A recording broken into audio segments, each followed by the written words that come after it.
So far we have only done bits of code to understand the various concepts. In this video we will write our first code in C. So let's get started. So here we are writing the code to swap two variables. So we will declare three integer variables a, b, c. Then using the printf function, which is the output function, we will write the statement in enter the value of a, and then in the next line we will use the scanf function and use the format specifier %d, since a is an integer type variable, and we will do the same for variable b as well. Now the logic of this code is that in the third variable c we will store the value of a.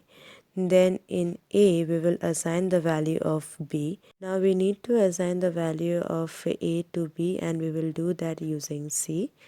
Then using the printf function we will print the value of the variables after swap. So now let's run the code. So enter a value of a and b. As you can see that the variables are swiped. Now one thing to note is that we have always used void main functions in the code, but we can also use int main in the function. But remember that when we are declaring a function as the integer type, we need to have a return statement, because an integer function will return a value.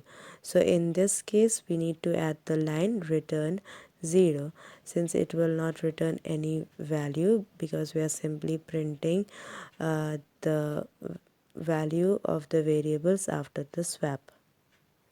So now let's run the code with int main. Yeah, it runs perfectly. And that's all for now. Thank you for your patient listening. Please don't forget to like, share and subscribe to our channel for further videos on this course. Thank you.